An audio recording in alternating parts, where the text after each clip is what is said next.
Hey everybody, Fishman here. Welcome to the video. This is Fisherman Vlog number 45, and I thought I'd start off by talking about this rather intensely lit planter filter, which has primarily Java moss in it. Now, if you remember from the filters versus ammonia tests I've been doing, specifically the last one, I had dosed this with multiple doses of ammonium chloride, and I was trying to see if there was any correlation between repeated dosing and the effect that this filter is going to have on the amount and how long it took to get rid of whatever amount I added of the ammonium chloride. And at the time I had mentioned that whatever planter, or plant I should say, you're using in a planter filter, it's not just that. There's other organisms. And as you can see here, waving in the current is some hair algae. And at the end of the experiment, I had a fairly, not substantial, but a significant buildup of nitrate. And I was thinking, well, there are obviously other things in play besides just having the Java moss feed on it. But as you can see, the aquarium is still nice and clear. And my daughter had come up to visit, and she hadn't been here in quite a while because she's up north, and all their lockdowns and everything else. I haven't had much of a time to get onto these experiments, so I just let this run. So it ran for another 4 days past the last time I gave you an update on it. And as you can see, at the end of that, I did another nitrate test, and all of it, well, it's not all gone. If you hold it sideways, you can see just a little bit of color. And so that's kind of interesting. It did actually manage to eventually digest all of that ammonia, which is really cool. Next up is this very generously donated filter. This is a 3D printed filter. It was put together and generously donated by a viewer, Aaron, and thank you very much for this. He's been using these to great success in his aquariums and has been watching a lot of the videos I've been doing, like the filters versus ammonia and just some of the other filter builds. And he was curious to see how this would compare to them. So what I'm going to do here initially, and by the way, thank you very much for this, Aaron. I'm very happy to do this. It is actually really cool to see this and to put it through its paces. But first, what I need to do is I'm going to put it in this aquarium. I'm going to run it for a good cycle time, at least a month.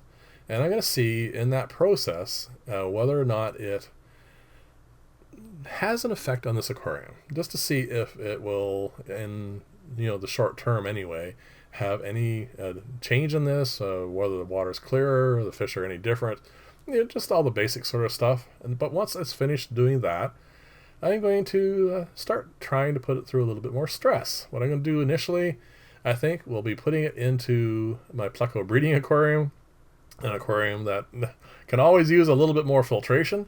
And I want to see how well it does in that, see if it plugs up and that sort of thing. And then the end result, though, is, or the end experiment for this, is it's going to go into the filters versus ammonia test. And I want to see, is this filter going to be able to stack up against any of the other filters? And that is, that's the big test, really, in the end.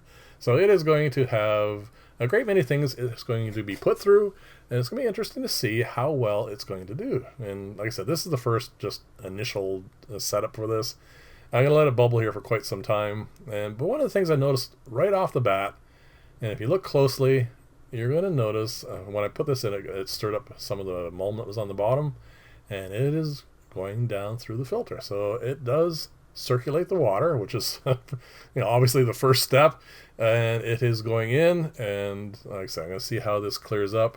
There's other filters on this tank, so this is the easy step. One of the things that may have to be moved out of this, or at least maybe I have to put something around it so it's not getting bubbled on so much. That plant's really bouncing back. I'm not sure if it's going to stay as the centerpiece for that, but if it is, it needs obviously not to be near all that splashing because it really doesn't like it. So this is it after it's been in here for not very long, just an hour and a bit. So it is doing quite well. The only reason why I filmed it was this male betta is going around chasing after some of the scuds I've stirred up. Bettas really like scuds, and I think I'm going to be putting up a video in the near future just going over some of the really interesting, I think, pros of scuds. I've been feeding them to an awful lot of fish, and I'm getting very interesting results with it. So that's something else that's coming up. So anyway, thanks again, Aaron. We'll see how this goes.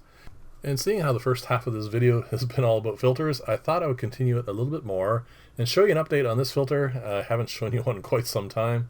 This is my square and clear version of the leak-proof canister filter, and because it has lots of plants in it and they're doing really well, it's more of a bog filter, but it is the sole filter on an aquarium, the one that you're going to get to see here shortly.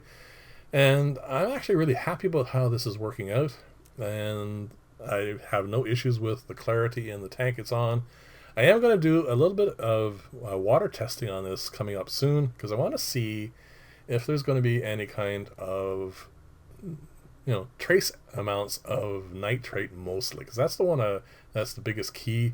I'm sure there's no ammonia in here and no nitrite, but it is something I want to make sure that it is actually having an effect on any kind of buildup of nitrate.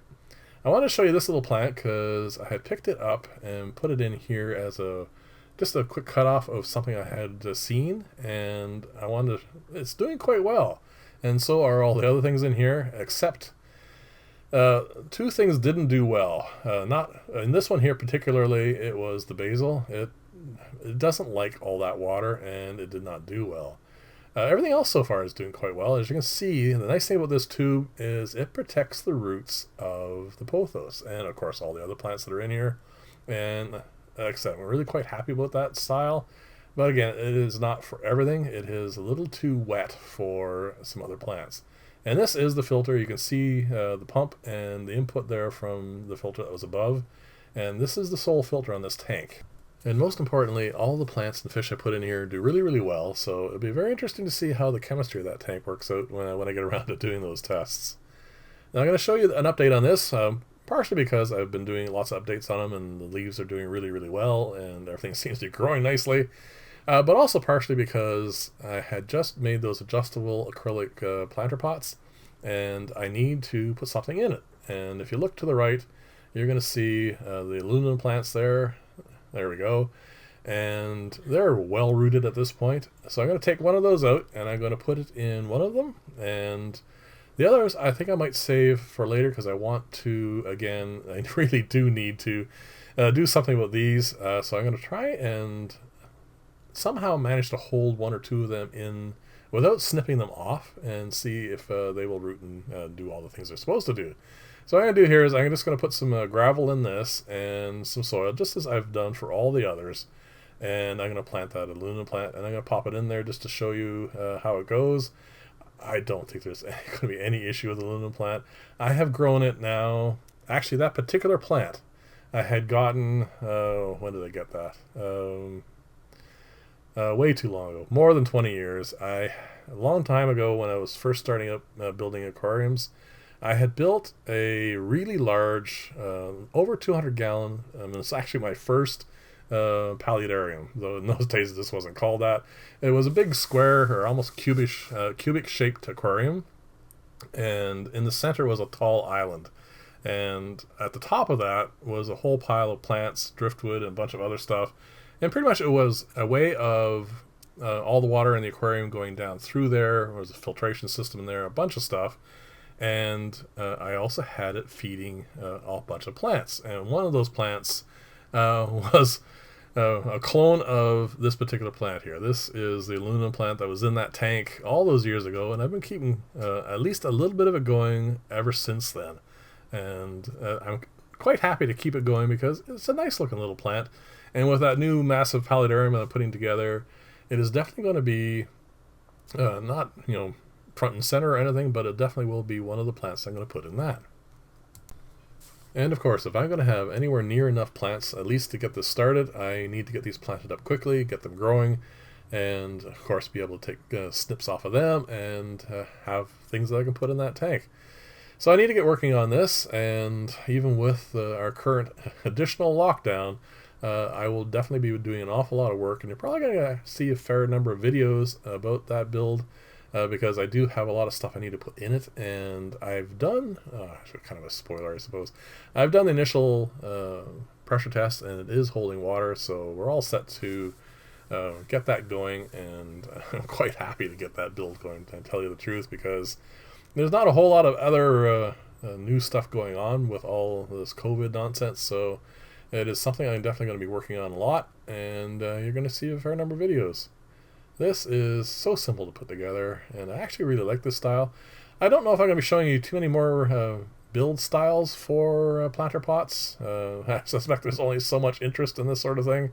But every now and then on a Sunday vlog, I will show you bits and pieces of anything I put together, or if there's any interest. So definitely let me know in the comments below anything that you would like to see, and of course what you think about all the stuff you have seen. And just because I really like these guys, they're growing so nicely. I really do need to clean this tank up. I am in the process, as I said earlier, of getting the 7-foot one going, and I'm actually really quite close to getting that ready. And these guys are just so friendly. Obviously, they've never seen a net, and the only time they ever see anything that goes near this, it's usually my fingers with food. So they're, like I said, these are just lovely fish. So thank you very much for watching. Leave lots of comments. I will see you in the next video, and bye for now.